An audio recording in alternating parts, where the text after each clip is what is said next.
on whether it's free health care for illegals or open borders or catch and release with immigration, raising taxes.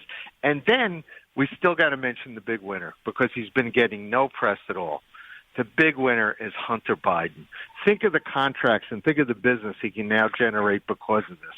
So if you want to get into the Democrat swamp in Washington now, get Hunter Biden on your payroll real fast. All right, let's look at the other big headlines. And all right, we got a gaffe a minute from Biden. Everybody's talking about it except the media and the Democrats. They seem to just want to ignore it, acting as though it doesn't exist. Is that going to play out well, that strategy, Scott Rasmussen? Of course it's not going to play out well. And you know, you've already mentioned Donald Trump is going to be the youthful guy on stage. When those debates happen, I think the energy level, the gaffe level will be a big factor. But the Democrats aren't looking at this the way you're describing it. You know, you're talking about Joe Biden as their choice. This is actually a Democratic team effort. We had to put somebody up. The reason Joe Biden won South Carolina was because of an endorsement from Representative Clyburn. The reason he won Minnesota, one of the big surprises last night, is because of the endorsement from Senator Klobuchar. The Democrats were saying we need to find a way to stop Bernie Sanders. The only guy who we can prop up to make this happen is Joe Biden, so let's get together and make it a team effort. And we're going to count on the hatred of Donald Trump among our base to carry us to victory. And that's what they're counting on right now. How big an issue, Matt Towery, will the gaffe issue be, the corruption issue heating up both in Ukraine and in the U.S. Senate, the poor record, foreign policy record, economic record compared to Trump's, and this enthusiasm that is historic in terms of people turning out even on a night they don't need to turn out to vote for Donald Trump? Well, the latter two issues that you mentioned will be important to firing up Trump's base, which is obviously already fired up. But the gaffe issue has real significance, but it has to be handled in the right way. You've got to have third-party groups that can run the very sort of montage that you ran, which, quite frankly, I have to say, it had me chuckling.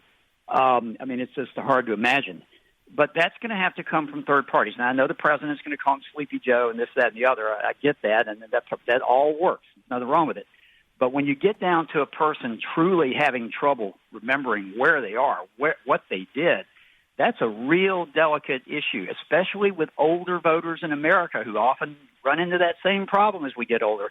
So it'll be has to be handled the right way. I don't disagree with that. I mean, honestly, it's now, it's like cringe. It makes you cringe. And it's like, why are you doing this to this guy? He doesn't seem to have the energy for this battle that you are putting him in. And part of it, you know, I guess there's a possibility, you know, a lot of people are going to start feeling sorry for him if this keeps happening. And I don't see any stoppage here. All right, we'll take a quick break. We'll come back more with our pollsters as we continue the Sean Hannity Show.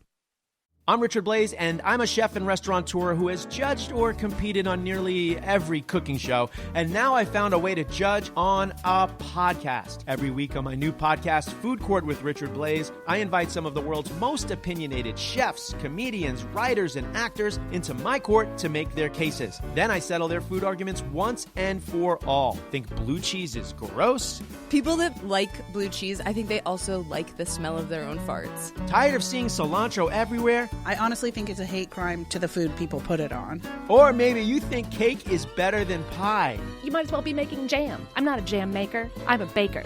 I want to hear it. Sausage has killed people. Wow. I want to hear all your opinions about food and dining, no matter how unpopular they may be. And then I'll judge them. The first season of Food Court with Richard Blaze premieres on March 17th. Subscribe on the iHeartRadio app, Apple Podcasts, or wherever you get your podcasts.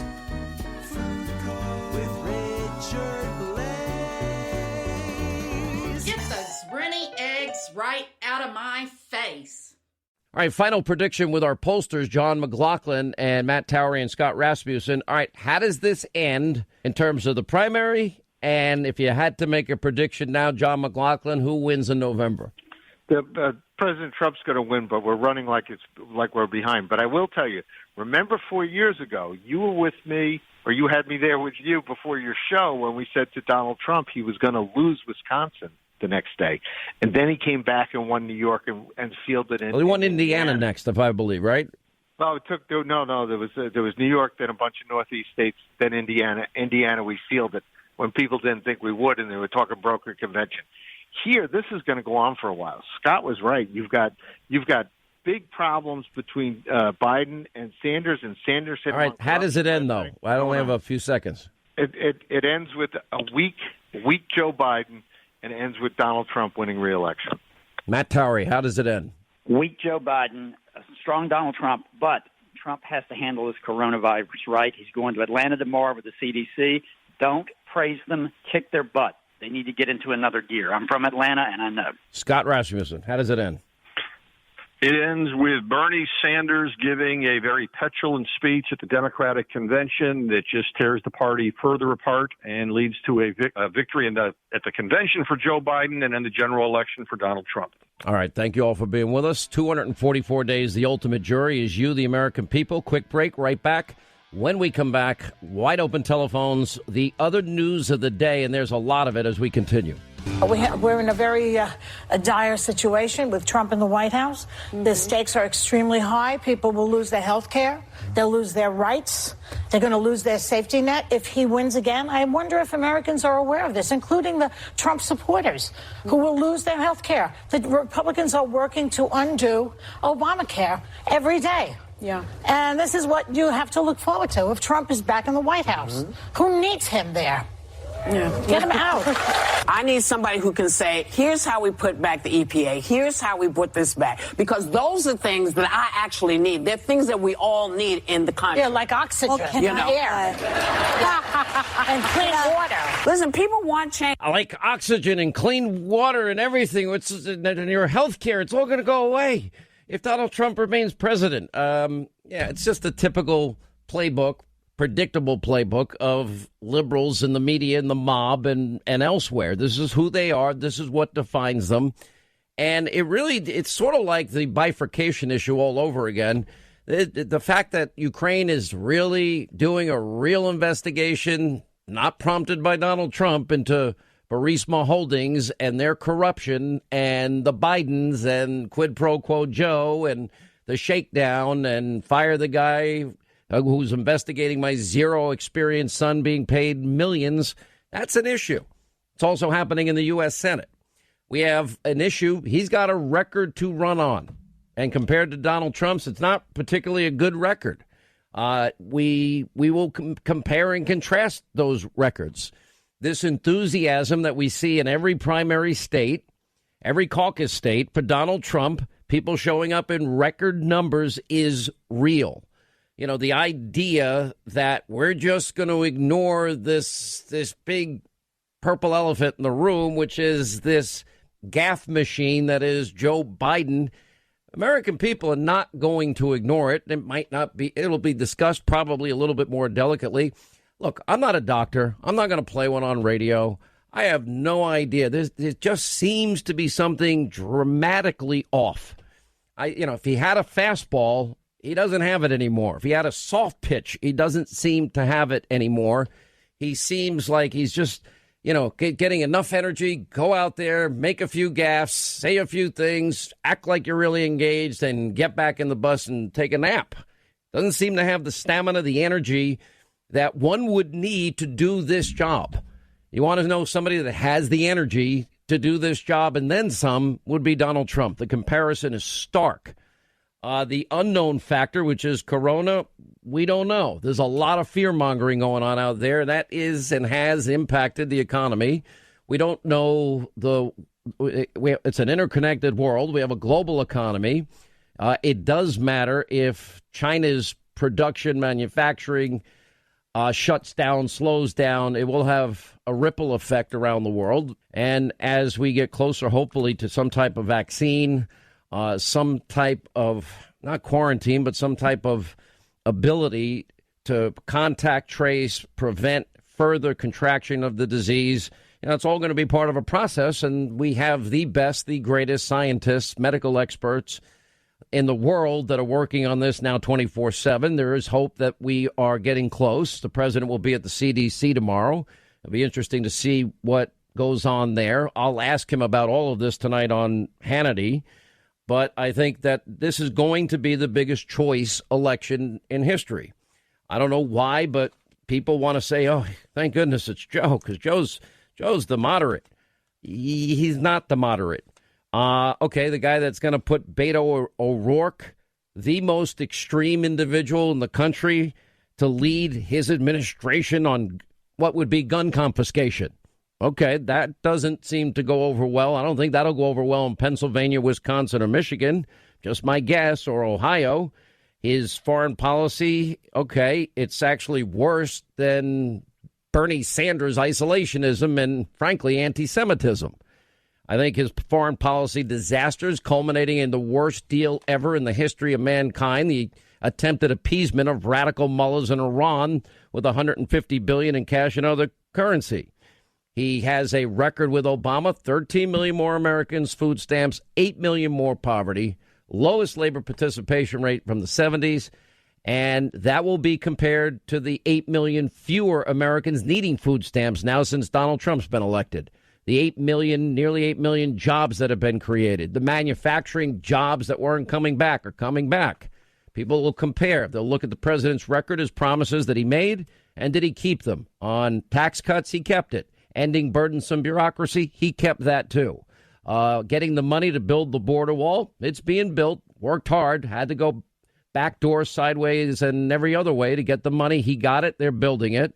New trade deals, freer and fairer, benefiting American business, American energy companies, car companies, manufacturing companies, the energy sector in so many ways. I mean, that's all energy independent for the first time in 75 years. These are unprecedented levels of success. And I think right now, when you look at things, look, all right, Bernie Sanders has 501 delegates to date. Biden 566. Sanders is dead and out of it, as people are saying? It's yet to be determined. Maybe. He may be. I'm not sure. That'll be up to the Democratic voters. But I would think one of the two will likely emerge as a candidate. I think the possibility is low of a brokered convention, although that would be a total shift show. And I think people would like that. All right, let's go to, let's say hi to Mateo, who's in Oklahoma. Mateo, hi, how are you? Glad you called. Hey, Sean. I've been waiting for this moment for quite some time. Good to talk to you, sir. The pleasure's all mine. Good to talk to you. Hey, listen, I think that Donald Trump is going to win in a landslide victory, more than even people can predict. And the biggest reason is because, there's a lot of closet Trump voters and supporters. But bigger than that, I live in Oklahoma, and I go door to door for a profession. So I'm very in touch with the community, if you will. And the 90% of the people that I meet, and, between the ages of 40 and 90 years old that have been lifelong Democrats are switching to Republicans. And some of them are switching and registering as Republicans, or still Democrats, but they vote Republican.